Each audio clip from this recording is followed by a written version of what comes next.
Hi friends, PSC അപ്ഡേറ്റിൻ്റെ പുതിയ വീഡിയോയിലേക്ക് എല്ലാവർക്കും സ്വാഗതം. ഇന്ന് നമ്മൾ നോക്കുന്നത് കോഴിക്കോട് LGSനെ കുറിച്ചിട്ടാണ്.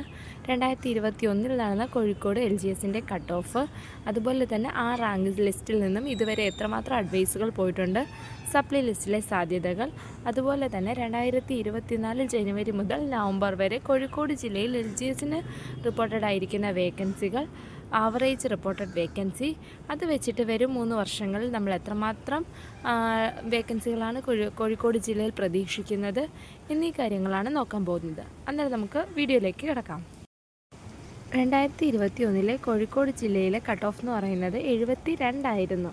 ആ റാങ്ക് ലിസ്റ്റിൻ്റെ അഡ്വൈസ് ഡീറ്റെയിൽസ് നോക്കുകയാണെങ്കിൽ ടോട്ടൽ 512 അഡ്വൈസുകളാണ് കോഴിക്കോട് ജില്ലയിൽ ഇതുവരെ പോയിട്ടുള്ളത്. അതിൽ നമ്മൾ ഓപ്പൺ ഭാഗം നോക്കുകയാണെങ്കിൽ മെയിൽ 423 വരെയും ഫീമെയിൽ 412 വരെയുമാണ് പോയിട്ടുള്ളത്. നമുക്ക് ഡീറ്റെയിൽഡായിട്ട് നോക്കുകയാണെങ്കിൽ ഈഴവ കാറ്റഗറി നോക്കുകയാണെങ്കിൽ മെയിൻ ലിസ്റ്റിൽ നിന്നാണ് പോകുന്നത് 418ഉം 421 ആയിട്ടുള്ളൂ. SC ST supply list start ചെയ്തിട്ടുണ്ട്. അതുപോലെ മുസ്ലിം കാറ്റഗറി മെയിൻ ലിസ്റ്റിൽ നിന്നാണ് പോകുന്നത് 605 601 അത്രേ ആയിട്ടുള്ളൂ. LC കാറ്റഗറി നോക്കുകയാണെങ്കിൽ സപ്ലൈ ലിസ്റ്റ് സ്റ്റാർട്ട് ചെയ്തിട്ടുണ്ട്.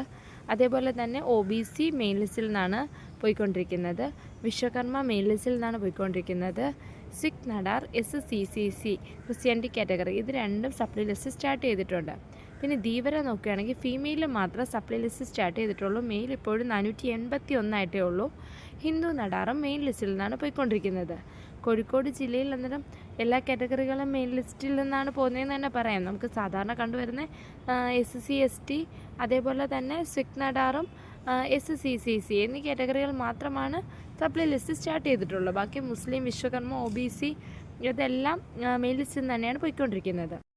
ഇനി 2024 ജനുവരി മുതൽ നവംബർ വരെയുള്ള കോഴിക്കോട് ജില്ലയിലെ LGSൻ്റെ വേക്കൻസി നോക്കുകയാണെങ്കിൽ ജനുവരി മാസത്തിൽ 19 വേക്കൻസികൾ റിപ്പോർട്ടഡായി, ഫെബ്രുവരിയിൽ ഇത് 23, മാർച്ചിൽ 19, ഏപ്രിലിൽ 6 വേക്കൻസി, മെയ്യിൽ 11 വേക്കൻസി, ജൂണിൽ വീണ്ടും 19 വേക്കൻസി, ജൂലൈയിൽ 10, ഓഗസ്റ്റിൽ 10 വേക്കൻസി, സെപ്റ്റംബറിൽ 10 വേക്കൻസി, ഒക്ടോബറിൽ 22 വേക്കൻസി, നവംബറിൽ 13 വേക്കൻസി.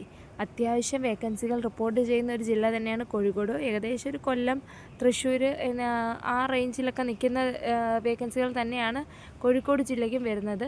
എന്നാൽ നമ്മളൊരു ആവറേജ് കണക്ക് നോക്കുകയാണെങ്കിൽ ഏകദേശം ഒരു മാസം 15ഓളം വേക്കൻസികൾ, 10 താഴെ വേക്കൻസികൾ വളരെ കുറവാണ് കോഴിക്കോട് ജില്ലയിൽ. ഒരു 15 വേക്കൻസി ഒരു മാസം എന്തായാലും റിപ്പോർട്ടാവുന്ന ഒരു ജില്ലയാണ് കോഴിക്കോട്. അങ്ങനെ വെച്ച് നമ്മൾ നോക്കുകയാണെങ്കിൽ ഒരു വർഷം ഏകദേശം 180ഓളം വേക്കൻസികൾ വരുന്നുണ്ട്. അങ്ങനെ വെച്ച് കഴിഞ്ഞാൽ ഒരു 500-നകത്ത് എന്തായാലും റാങ്ക് ലിസ്റ്റ്, ഒരു 600-നകത്തുള്ള റാങ്ക് ലിസ്റ്റ് തന്നെയാണ് കഴിഞ്ഞ വർഷത്തെ പോലെ. അത്യാവശ്യം വേക്കൻസികൾ റിപ്പോർട്ടഡ് ആവുന്നുണ്ട്. അതുപോലെ തന്നെ ഇനി ഒരുമിച്ച് LD, LGS, കോൺസ്റ്റബിൾ ഒരുപാട് ലിസ്റ്റുകൾ വരുന്നുണ്ട്. NGD വരാനുള്ള സാധ്യത കൂടുതലാണ്. പ്രൊമോഷൻ വരാനുള്ള സാധ്യത കൂടുതലാണ് കഴിഞ്ഞ 2 വർഷങ്ങളിൽ 2 ലിസ്റ്റിൽ നിന്നുള്ള. അതുകൊണ്ട് എന്തായാലും ലിസ്റ്റ് അങ്ങ് ഒരുപാട് ചെറുതാക്കത്തില്ല. കോഴിക്കോട് ജില്ലയിൽ അത്യാവശ്യം നിയമനം നടക്കുന്ന ഒരു ജില്ല തന്നെയാണ്. പക്ഷേ കട്ട് ഓഫിൻ്റെ കാര്യത്തിൽ 4ാമത്തെ സ്റ്റേജ് ആയതുകൊണ്ട് കട്ട് ഓഫ് ഒരുപാട് അങ്ങ് താഴെ പോകില്ല. കോഴിക്കോട് ജില്ലയിൽ LGS എക്സാം എഴുതി എല്ലാവർക്കും ഈ വീഡിയോ ഉപകാരപ്പെടുമെന്ന് വിശ്വസിക്കുന്നു. അപ്പം എല്ലാവർക്കും നന്ദി.